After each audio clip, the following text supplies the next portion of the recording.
Call this God inches over into Gentile territory. There's hope for us bad boys after all. Okay, now, when last we spoke about Acts chapter 10, I told you that there's this literary device, this storytelling device called the epic journey. And what we have in the Bible, to a large degree, if you want to look at it this way, is the epic journey of Christ to start and finish creation perfectly. And we are mostly concerned in our little petty lives with our own epic journey, on how we went here and accomplished that and suffered this and suffered that. Anyway, so we love the epic journey. It's a good storytelling device, and it's a very satisfying element to all of us in a grand way. Okay, so in this chapter 10, we're going to see that the epic journey changes a bit, improves a bit, expands a bit, because in the beginning of God's operation on earth, God creates Adam, and then there's this drama going on, but God becomes very intimate with Abraham to the point where he is called the God of Abraham. So this is an individual thing. God is a personal God, and then he goes and becomes the God of Isaac and the God of Jacob. Well, then he inches over into a whole nation. He becomes the God of Israel.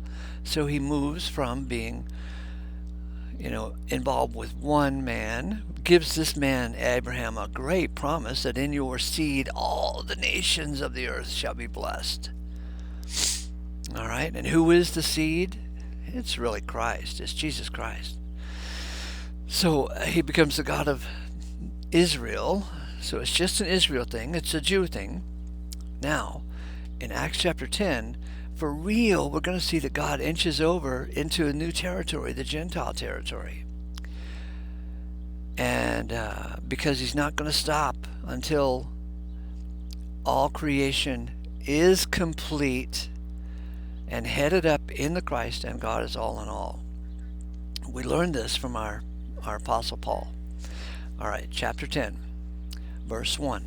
Now, a certain man in Caesarea named Cornelius, a centurion of a squadron called Italian, devout and fearing God with his entire house, doing many alms to the people and beseeching God continually. So this guy is a soldier, a centurion soldier. So that, in my mind, makes him a little suspicious. Soldiers aren't known for doing good things. Soldiers are known for destroying things and killing people, right? That's what a soldier is all about. But somehow he's got this bent for being devout and fearing God with his entire house. That's different. It wasn't just a personal thing. He somehow brought his entire household into this devotion. And so he's doing many alms to the people and beseeching God continually. And this guy perceived in a vision manifestly, as if about the 9th hour of the day, a messenger of God entered to him, saying, Cornelius. Now he, looking intently at him and becoming affrighted, said, What is it, Lord? Now he said to him, Your prayers and your alms have descended for a memorial in front of God. Now send men to Joppa, and send after a certain Simon, who is surnamed Peter, and this man is lodging with a certain Simon, a tanner, whose house is beside the sea. Now as the messenger who was speaking to him came away, summoning 2 of the domestics and a devout soldier of those who waited on him, and unfolding it all to them, he dispatches them to Joppa. Now on the morrow, as they journeyed and drawing near to the city, Peter went up to the housetop to pray about the 6th hour of the day. And he became ravenous and wanted to taste food. Now while they are preparing the food, And ecstasy came on Peter, and he is beholding heaven open, and a certain utensil descending as a large sheet with four edges, being let down on the earth, in which belonged all the quadrupeds and reptiles of the earth, and the flying creatures of heaven. And a voice came to him, saying, Rise, Peter, and sacrifice and eat. Okay? So this sheet drops down out of heaven, and so the voice says, Peter, rise, sacrifice, and eat. And Peter said, Far be it from me, Lord, for I never ate anything contaminating or unclean. Can you hear the self-righteousness in this? In what Peter said to the messenger of the Lord? I don't do that. Who does that? Far be it from me, Lord, for I never ate anything contaminating and unclean. In other words, he's being a self-righteous, religious Jew, and he wants to point it out. And so, what's said to him? And again, a second time, a voice came to him saying, What God cleanses, do not you count contaminating. So this is metaphorical language here. Reptiles, quadrupeds, and flying creatures, and God tells Peter to eat all this stuff. And Peter self-righteously says, I don't eat slimy creatures. I don't eat crayfish. I don't eat snakes and lizards. Well, the voice said, What God cleanses, do not you count contaminating. And this could be a clear message for us today, especially our Baptist brethren who condemn the vast majority to hell. What God cleanses, do not you count contaminating. Just because it doesn't fit into your model of how things should or should not be. Don't be condemning what God is doing on the earth, because God's purpose is much bigger than what you know. That's what he's saying to Peter. God's purpose is much bigger than what you know, so he's going to demonstrate this purpose. He's going to show grace and mercy to Cornelius, a Gentile who just happened to be a devout Jewish kind of Gentile, devout toward Jewish things. But this is different. This whole chapter is big. All right, now, verse 16. Now, this occurred 3 times where God says, don't you count contaminating what God cleanses. It occurred 3 times, and straightway the utensil was taken up into heaven. Now, as Peter was bewildered in himself as to the vision which he perceived should be, lo, the men who had been dispatched by Cornelius, asking their way through to the house of Simon, stand at the portal, and shouting, they inquired as to ascertain if Simon, surnamed Peter, is lodging in this place. Now, Peter is engrossed. As Peter is engrossed concerning the vision, the Spirit came to him and said, Lo, 3 men are seeking you, but rising, descend and go with them, nothing doubting. Do you see this? God is telling Peter not to fight this thing, nothing doubting, for I have commissioned them. For I have commissioned them. Nothing doubting. Knock it off. Don't give me any more trouble. Just do it. Verse 21.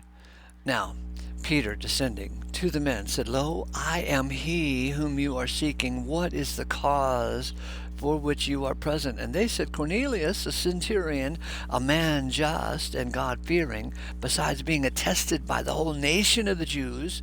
What? He's attested by the whole nation of the Jews, so they're all aware of him? Well, this guy, Cornelius, is apprised by a holy messenger to send after you, to come to his house and to hear declarations from you. Whoa. And calling them in, he lodges them. So Peter lodges those domestic servants from Cornelius. He lodges them for a night or so. Now on the morrow, on rising, he came away together with them, and some of the brethren from Joppa came with him. Now on the morrow, he enters into Caesarea. Now Cornelius was hoping for them, calling together his relatives and his intimate friends. And as Peter came to enter, Cornelius was so excited, meeting with him, falling down at his feet, he worships him. Oh my gosh, he was probably kissing his feet. Oh my God, this is, oh, I'm so glad you're here. Yet Peter rises him, saying, Rise, I myself also am a man. And conversing with him, he entered and is finding many people come together in his house. And besides, he averred, You are versed in the fact that how illicit it is for a man who is a Jew to join or come together to another tribe, and God shows me not to say that any man is contaminating or unclean. God shows me not to say that any man is contaminating or unclean. Can you hear the revelation of God's purpose here in this verse? God showed Peter, a Jew who is trained not to have anything to do with Gentiles, that no man is contaminating or unclean. This is a big revelation to these little Jewish ears of Peter. Verse 29, Wherefore, without gainsaying also, being sent after I came, and I am inquiring to ascertain then on what account you send after me. And Cornelius averred, 4 days ago, unto this hour I was fasting, and at the 9th hour praying in my house, and lo, a man stood before me in splendid attire, and is saying, Cornelius, your prayers is hearkened to, and your alms are brought to remembrance in the sight of God. Send then to Joppa, and call for Simon, who is surnamed Peter. He is lodging in the house of Simon, a tanner, beside the sea. And forthwith then I send to you. Besides, you do ideally come along. Now, then we are all present in God's sight to hear all that you have been bidden by the Lord. Now Peter opened his mouth and said, Of a truth, I am grasping that God is not partial, but in every nation he who is fearing him and acting righteously is acceptable to him. All right, we're going to pause it here and pick up at verse 36 next time. But here's the deal. Cornelius was a Gentile. Not only that, he was a soldier to boot. But God heard his prayers, and God saw his alms, and this is a big change, that God is not partial. God is not partial. Can you get this?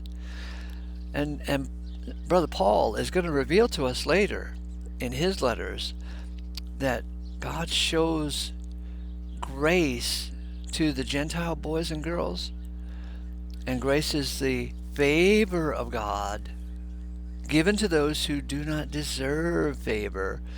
And so if God is not partial, the reason most of Christianity hates the concept of grace is because they know they can put two and two together, that if God shows grace to just one sinner like Paul, like Saul, and if God is not partial, he eventually has to save all, because God is not partial, and he is gracious to one, he must therefore be gracious to all, because otherwise he's partial. He's showing favoritism. Right now he's moving in that direction with Cornelius, because Cornelius has been very favorable to the Jews and wanted to honor God in that way. Anyway, we got to scoot, so grace to you. Amen.